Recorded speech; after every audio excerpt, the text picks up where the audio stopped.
How about y'all come on in and let's have us another visit here on the Humbl Show. I'm Grant Fletcher, and with me is my co-host, Brandon Cox, and there he is. Brandon, how are you?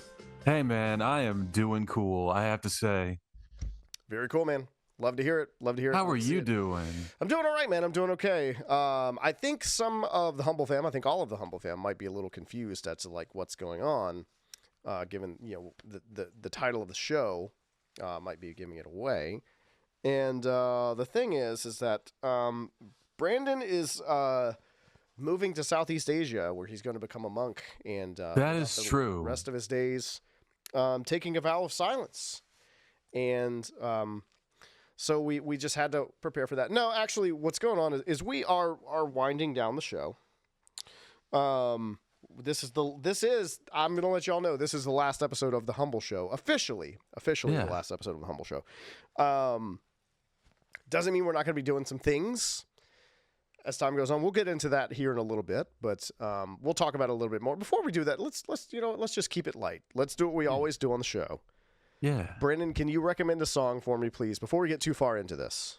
I absolutely can. Okay. Last week I paid a visit to Dollar Bin Collectibles, and I got a little piece of funk history, and that is Trouble Funk, Drop the Bomb. Trouble Funk was a little band that, which, by the way, the song that I would have to recommend would be the first song off of this, which is kind of their anthem, Hey Fellas. Trouble Funk was all about this subgenre of funk called go-go, which was, if I remember correctly, I mean, I think that the most apparent part of it is incredibly percussive. It is very percussive oriented. Usually have like 3 or 4 percussionists, and it's all really fantastic. Very like Latin influenced. And then you have like a lot of like call and response vocals. So it's a lot of like audience participation, because it's like, when it's basically your classic when I say blah you say blah, but it's a lot cooler than that. Okay. It's really great. And aside from them being known for the premier go-go act of the DC area, one more thing that they were kind of known for is that they helped hardcore punk proliferate through that area. Nice. So back in the early 80s, when, I mean, I don't know if you've listened or if you've read anything about like the Teen Idols or like Minor Threat, like whenever they first started, but man, people just didn't get it. They were just like, it's just a bunch of little boys screaming. I don't like that. And so like a lot of like recording studios wouldn't have them. A lot of DC venues would not have them. And so at the very first, Trouble Funk found out that these boys were in need of a little bit of a leg up. So Minor Threat would open for Trouble Funk. Very cool. And I think that that's a really solid thing for them to do. That's awesome, man. I love that. I love all that. Dollar Ben Collectibles, BEN. Of course, you can find that on Instagram. As well, and on Whatnot too. So very, very cool. Greg's running that shop. I got to see it in person for myself for the first time ever the other day, and man, that place is awesome. It's really cool. I work right next door, and it's like the coolest. You work next door, cool. Yeah. It's so cool to know that like all of the coolest things in town are right next door. I mean, we have the best coffee in town, but sure, everything else that's cool is right next door. Man, I got to sample some of the Grindhouse drinks this weekend too. We had the Humbl Christmas party, and it was amazing. Really good time. But real quick, I'll jump in on my very last song recommendation, at least in this incarnation. Since it's the last episode, I'm gonna recommend something from my favorite band, Bad Religion. And I'm going to go with one that I know I haven't recommended here before, and it's called Dearly Beloved. And it's really good. It's got a real, fun driving beat. It's kind of fast, but it's not real heavy. Mm-hmm. It's a good time. Dearly Beloved by Bad Religion. That is the song that I am going to be going with this week. Also, listen to their Christmas album. And and go ahead and listen to the Humbl Show. Listen to the Bad Religion Christmas album right now. We put it out. We put out the Humbl Show Bad Religion Christmas album. No, yeah. You can stream that right now. It's a really good album. It's a lot of fun. I do like it a lot. Yeah. But yeah, no, I guess we could talk about a little bit what's going on here. Is that the Humble Enterprises is changing. As far as we're still doing things, but things are just different now. I mean, in Moonbeam, who was part of the show originally, is working at the Grindhouse and couldn't make the show anymore. And Brandon and I, we get off on our tangents, and so we decided what we're gonna do is we're not gonna stop doing a show. We're just gonna do a different show. Is what's gonna happen. We're gonna start that somewhere in the new year. We have some things to get together. We're not gonna reveal the title just yet, but we are going to be doing a more music-centric show. Yeah. And what we're going to do is we're going to do half the show on YouTube and the other half on Patreon every week. So we'll have a discussion, and then we'll have like an after chat on Patreon every week. And the reason why we're doing that, the reason why we're putting part of it behind the paywall is because if we do that, we can do things like watch music videos and things like that on the show, which you can't really do out in the open on YouTube or on can't do that on Twitch or anything like that. They will strike you down if you do that. But if you do it somewhere else that's kind of more of like a quote unquote private setting, you can do that sort of thing and do sort of the Beavis and Butthead thing and just have fun with it. You know what I mean? That's what we're gonna do. I mean, we're not gonna we're not gonna be. We're not gonna have a $15 Patreon or anything like that. No. But just something to kind of keep it going. Because also this does, I don't know if you all know this does cost money to do this. It does. It does. To some degree. So we do kind of need to do something to actually keep it alive if we're going to do it. So, we'll still be recommending songs every week and picking a different topic and whatnot. But I figured, if I can talk about music a lot, I know, Brandon, if you're going to talk about anything, it's going to be about music. Oh, absolutely. Or cooking. So we floated a couple ideas around. We have a name. We just, like I said, need to get some materials together. I think we know somebody who can help us with an intro song. There might even be an intro song already written, honestly, that we could just pick. Very cool. Yeah, I think there might even be a song that Brandon collaborated on somewhere out there that we can use or something like that. Perhaps. We could do something. I bet we can figure it out. Oh, yeah. That'd be really cool. It'd be really fun. But yeah, so it was really cool. But like we said, we did get to visit with the Humble fam out there last week at the Grindhouse. I drove in with Matt Hernandez from real cool guy. Yeah. And he and I had fun just on the road. Me, him, and my daughter. And went to the party. Got to see everybody. Got to see a lot of people we don't get to see that often. And didn't get to really see a lot of them as much this last year either. So that was really cool. I got to see I've seen the Grindhouse before, but not open. So I got to actually see it open and operating, which was really fun. Yeah. And it's a wonderful thing that is now open and operating, and one of the favorite places in town. And I'm very proud. I don't know if I've voiced it very much, but hey, for right now, I'm working there. Yeah, for sure. Yeah. And also, don't forget, y'all, Lafayette, Louisiana. In March, we have Louisiana Comic-Con going on. So if you want to see me and Brandon in person, that would be the time and the place to do it. That would be the nearest you could see the two of us together somewhere doing something. We'll be there. As far as I know, Brandon will be the merch man. If I'm not going to be good at it. Right. Like whatever else they put me on, I'm going to drop the ball. Watch a door. Yeah. Or dude, and then I'll be on that main stage. Yeah. I am really excited about the cast of Phineas and Ferb that's going to be there. Oh, yeah. Because my daughter loves that show. She loves it so much, and she was so excited whenever that came about. So that's really cool. They're going to be there. Lori Petty is going to be there as well, which, man, Tank Girl, League of Their Own. She was in Orange is the New Black. Absolute legend. Like you said, a legend. So there's a lot of really cool names, a lot of really cool people that are going to be there this year. So I think it's going to be a good time. It always is a good time, but it's going to be amazing. And since we're talking about Christmas and whatnot, and we're talking about Christmas albums, can you give me a Christmas movie that you would like everyone to watch, Brandon? So I will say this is one of those that, like, we did our trivia last week during the Grindhouse part, or during the Humble party, and there was a section that was basically like, not a Christmas movie, but it takes place during Christmas. Yeah. And I have one of those that I really, really enjoy, even though I haven't seen it probably in about 20 years. And that is the film Kiss Kiss Bang Ooh, Bang. very nice. Really enjoy Yes. that one. That was who starred in that? Was that Robert Downey That was Jr.? Robert Downey Jr. and Val Kilmer. Yeah. Yeah, like Robert Downey.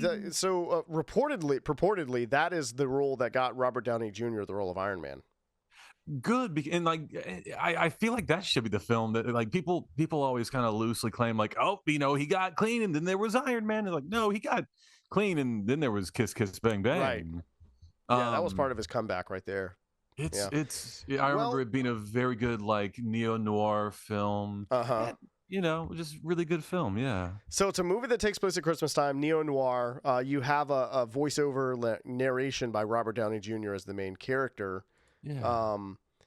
Iron Man 3, Christmas movie. Yeah. And Robert Downey Jr., and he also does the neo-noir kind of voiceover in that movie as well.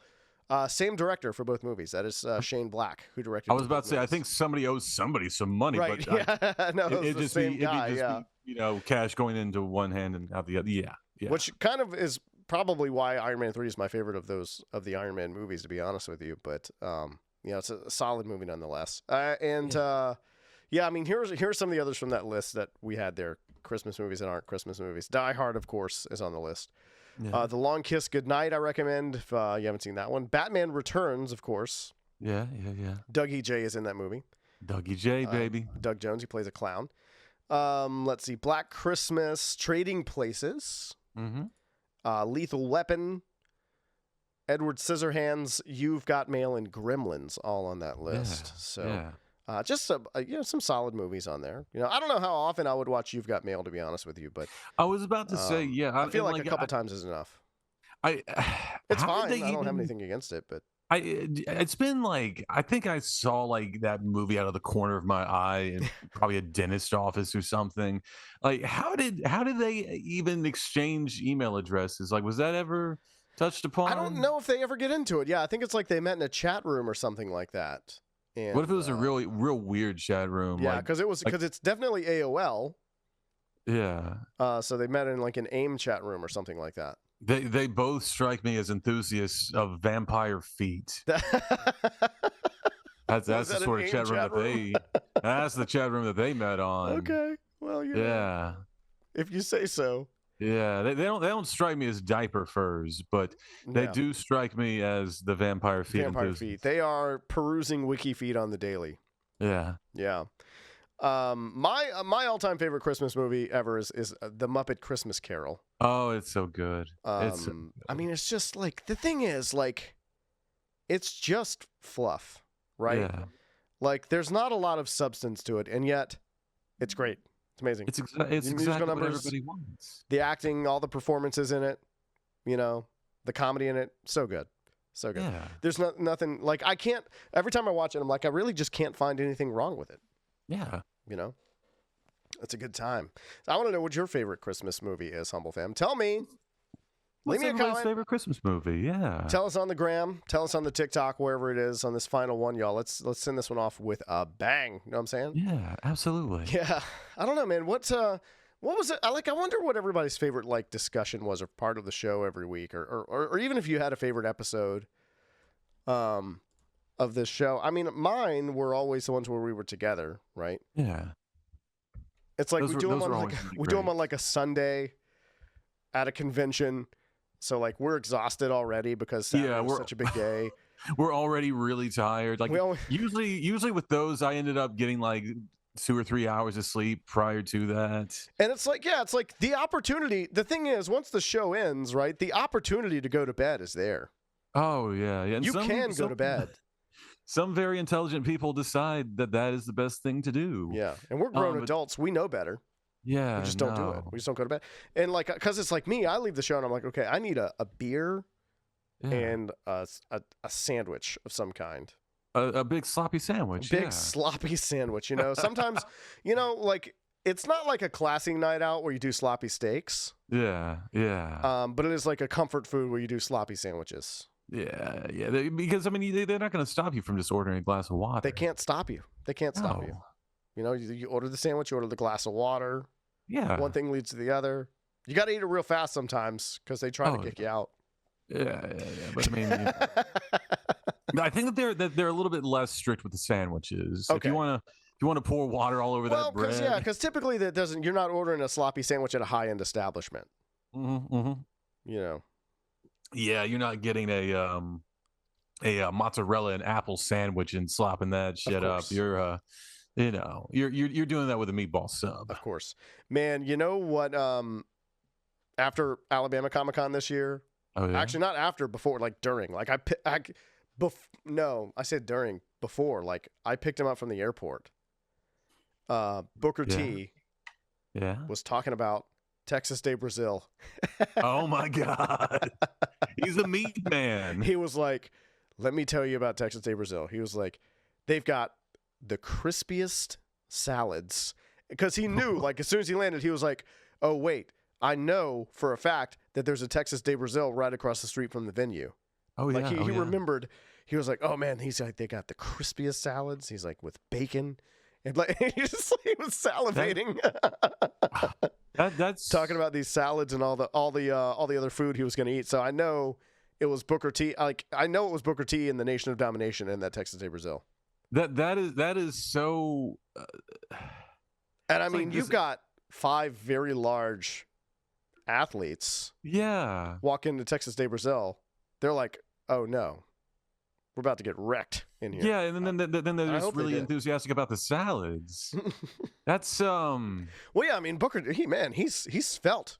He's in great shape. Yeah.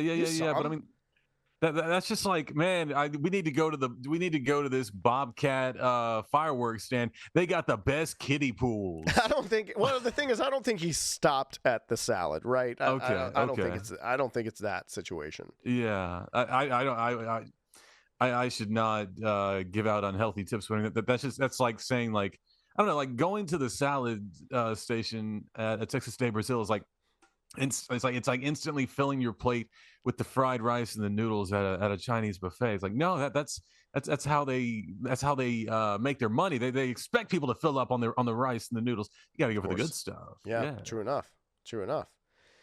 Got to get the chicken on a stick. You know what I mean? That's the good stuff right there. Yeah, it's been a fun year full of a lot of fun things that have happened.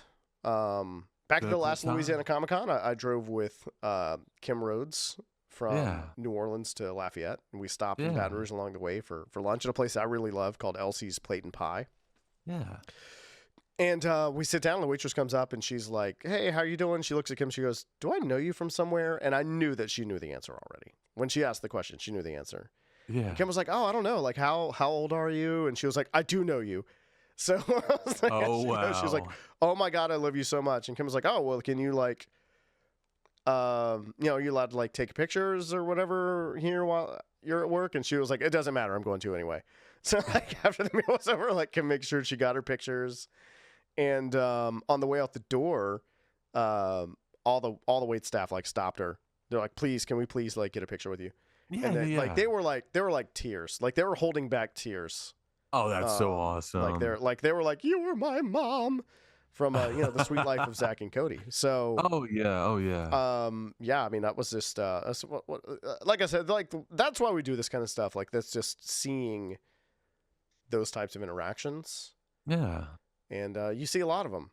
And it's really cool. It's really cool. I do wonder what everybody's like favorite Comic-Con story is out there.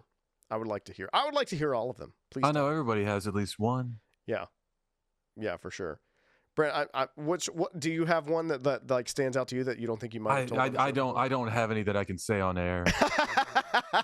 I'll just put on the next show way. Behind the paywall we'll do that. Yeah, and even still I'll have to get like some permissions. Yeah, of course. But no, I've just always had a really great time, whether it be, I mean, just of course before or after the cons, but I think it's like you said. I enjoy that genuine enthusiasm that people have for meeting their idols, and I don't think I've ever heard of anybody at our shows, at least say to me, the merch man, which I don't know why they'd be telling me, but like, there's been nobody who's brought me disappointment. It's always been people bringing me nothing but glowing, warm, wonderful things. That's awesome. Yeah, that's awesome. Yeah, it's a magic place, man. It really is. It's very cool. And Yeah.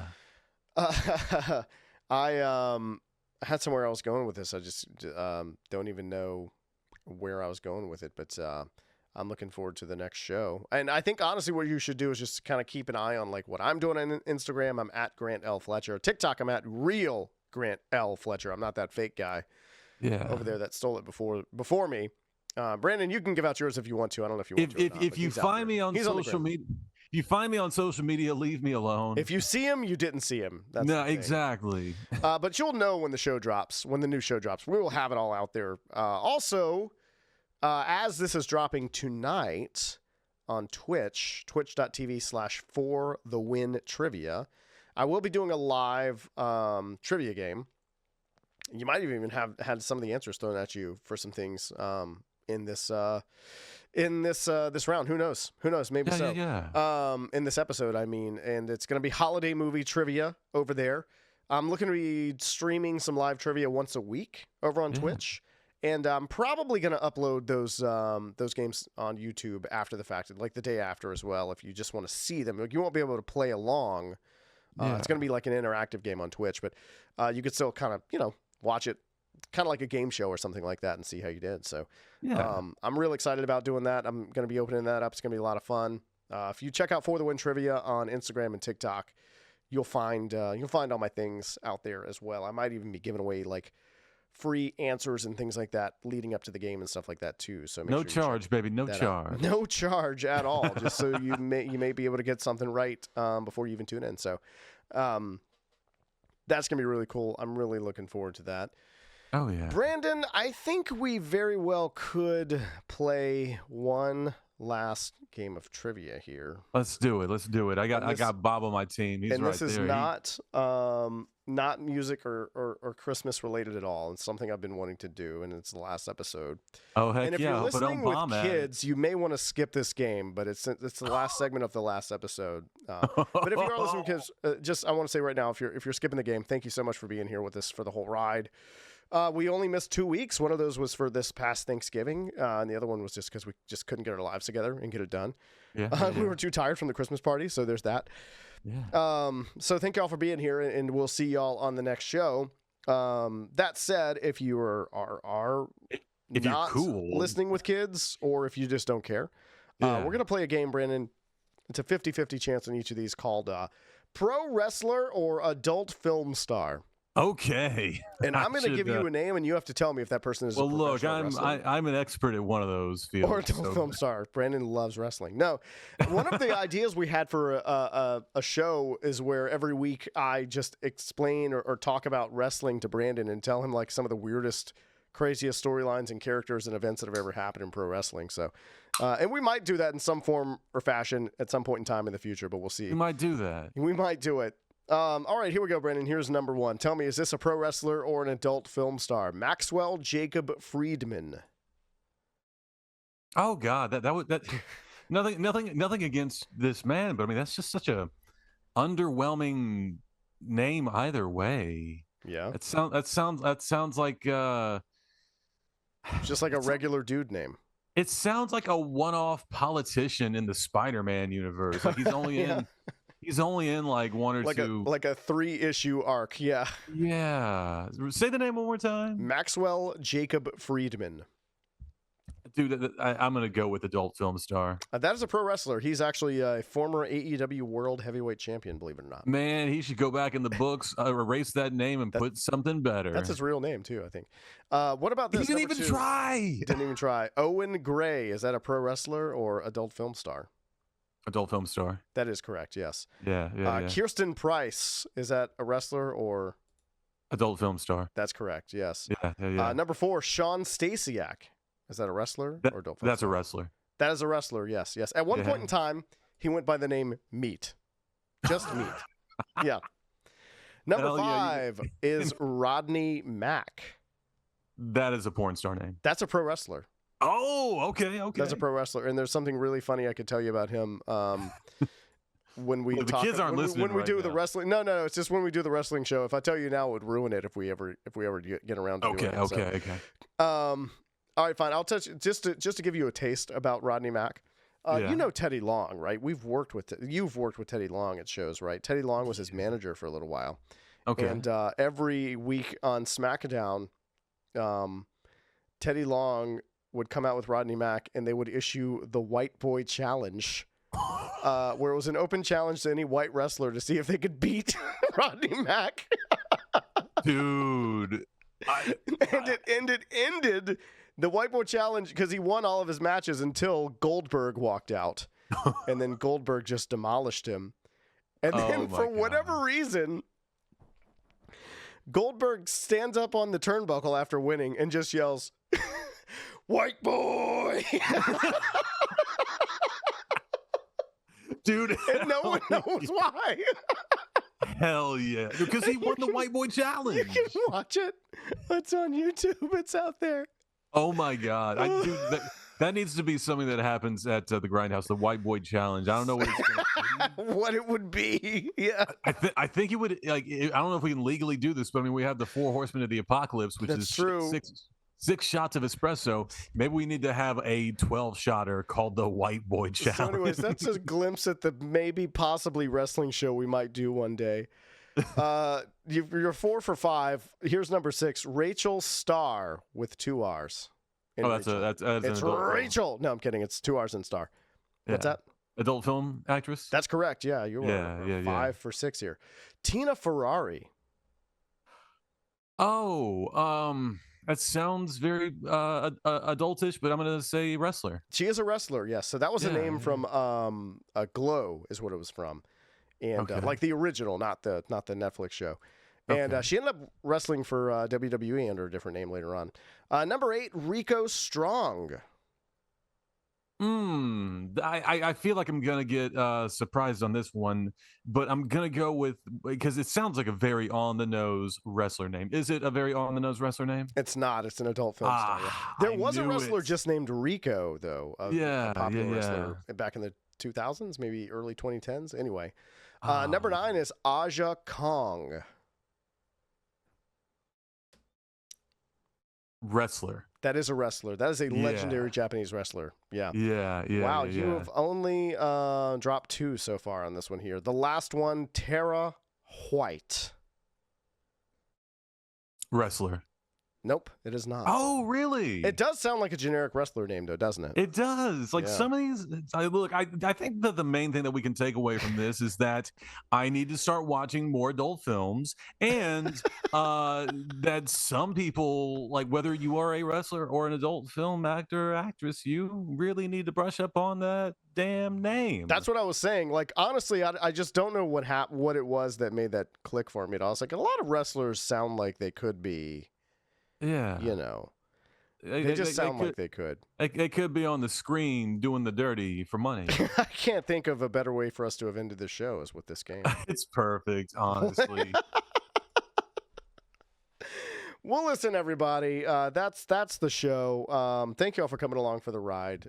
Thanks for subscribing and liking and leaving those comments and following us on all the socials. It's been a real good time. We won't be back here next week for another visit on the Humbl Show, but we will be back for a visit on another show in the very near future. Y'all check that out.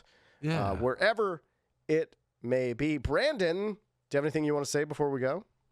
Thank you all who decided to tune into a bunch of friends having a good goof on a late weekday night. It means a whole lot to us. Anybody who, even if it was just once, that they said, hey, I listened to the show. I enjoyed this thing that you did, or it's really funny that you did that.